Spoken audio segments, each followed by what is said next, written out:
السلام علیکم ورحمۃ اللہ وبرکاتہ۔ آج کی مجلس میں ہم علل کے ماہرین ائمہ محدثین کا ذکر کرنا چاہتے ہیں۔ وہ کون سے خوش قسمت لوگ تھے جن کو اللہ رب العالمین نے فن علل کا امام بنایا تھا، سبحان اللہ۔ اسی بہانے ہمیں ان کی کتابوں کو شوق اور ذوق کے ساتھ پڑھنا نصیب ہو جائے گا، ہماری معرفت ہو جائے گی کہ علل کے یہ ہیں ائمہ محدثین۔ جیسے نحو کے علماء ہیں، صرف کے علماء ہیں، منطق بلاغہ کے علماء ہیں، اصول فقہ کے ماہرین ہیں وغیرہ وغیرہ، تو اسی طرح علل حدیث کے بھی ماہرین ہیں۔ ان کی تعداد زیادہ نہیں ہے، محدود تعداد ہے۔ اللہ اکبر۔ میرے استاد محترم شیخ ارشاد الحق قصری حافظہ اللہ نے اپنی کتاب مقالات جلد نمبر 4 کے صفحہ نمبر 126 سے آگے دیگر اصحاب علل کا تعارف کروایا ہے۔ ہم اختصار کے ساتھ ان ائمہ علل کا نام پیش کرنا چاہتے ہیں، اور ضروری بات یہاں یہ بات ہم پہلے بتا دینا چاہتے ہیں، انہی محدثین نے علل پر جو کتابیں لکھی ہیں وہ ہم انشاءاللہ اگلے ہفتوں کے اندر ایک ایک کتاب پر مکمل دراسہ کروانے کی کوشش کریں گے۔ کتب علل کی بحوث ہم آپ کے سامنے پڑھ کر تدریس کے انداز میں شیئر کریں گے کہ ان محدثین نے کتنی زیادہ محنت کی ہے علت کی تلاش میں۔ جیسے کتب سنن ہیں، جوامع ہیں، مسانید ہیں، صحاح ہیں، اسی طرح کتب سنن بھی ہیں جن کو چھوڑ دیا گیا ہے۔ انشاءاللہ العزیز اللہ کرے ہماری اس تحریک سے، ہمارے اس دورہ کی برکت سے اس فن میں دلچسپی بھی پیدا ہو جائے، اور افراد، علماء، شیوخ اس فن کو بھی اپنے اپنے مدارس میں پڑھانا شروع کر دیں۔ سب سے پہلے امام علی بن مدینی رحمہ اللہ کا نام آتا ہے۔ آپ 234 ہجری میں فوت ہوئے۔ امام ابو حاتم رازی رحمہ اللہ نے آپ کو علل حدیث کا اور حدیث کی معرفت کا اعزاز دیا ہے، اس لقب سے پکارا ہے۔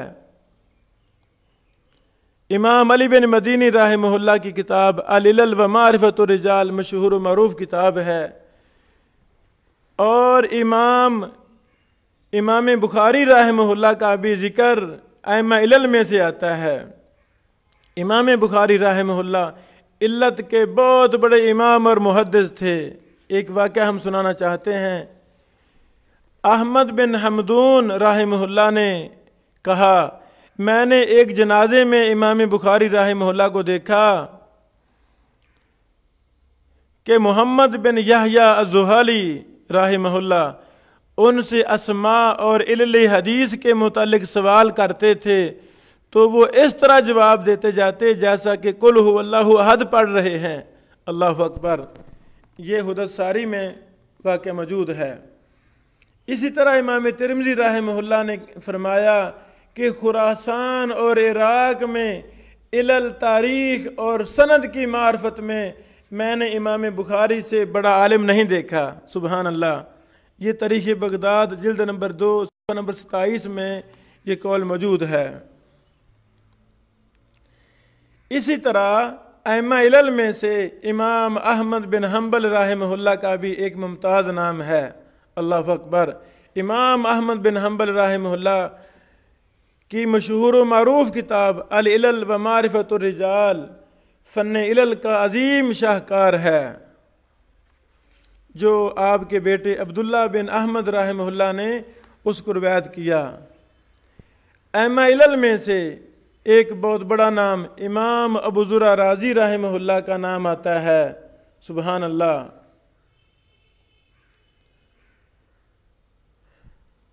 امام ابو زرع رازی رحمہ اللہ کے حوالہ سے یہ بات لکھی گئی ہے کہ ان کی ایک مستقل کتاب تھی، کتاب العلل لأبی زرع عبد الرحمن بن عمر،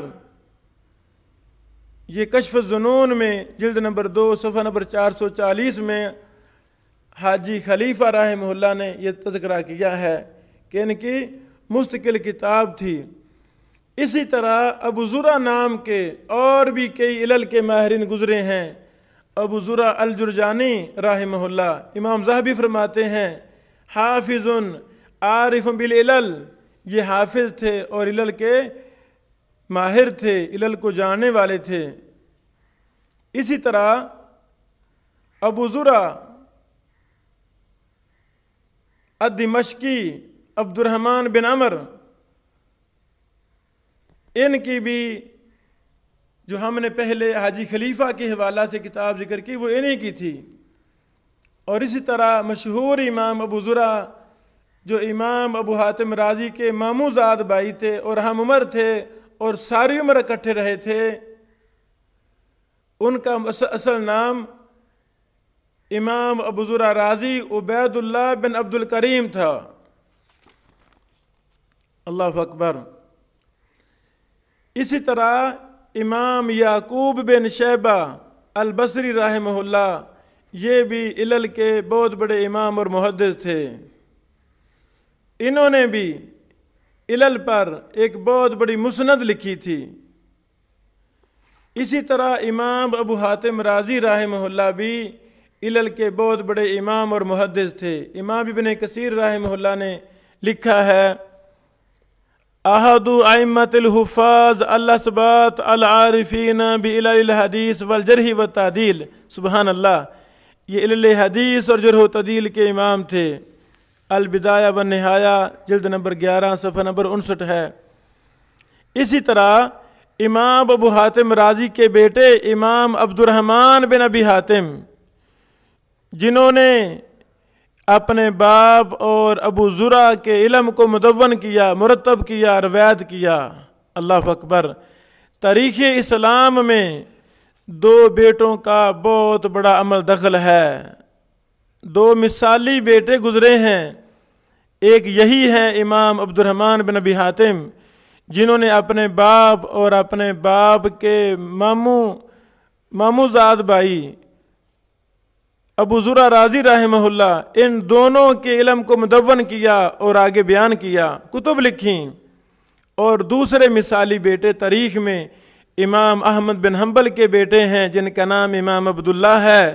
وہ بھی عظیم الشان انسان تھے کہ انہوں نے اپنے باپ کے علم کو مدون کیا، مرتب کیا، اضافہ جات کیے اور ان کو آگے روایت کیا۔ اللہ اکبر۔ بہرحال امام عبد الرحمن بن ابی حاتم بھی علل کے بہت بڑے امام اور محدث تھے۔ اسی طرح امام مسلم بن حجاج القشیری رحمہ اللہ کا بھی نام آتا ہے۔ اللہ اکبر۔ یعنی التمییز امام مسلم کی مشہور و معروف کتاب ہے، جس میں ساری بحوث علل کی ہی ہیں۔ اسی طرح امام ابو عیسیٰ الترمذی رحمہ اللہ، امام بخاری کے شاگرد محترم، یہ بھی علل کے بہت بڑے امام اور محدث تھے۔ العلل الکبیر لترمذی مشہور و معروف کتاب ہے۔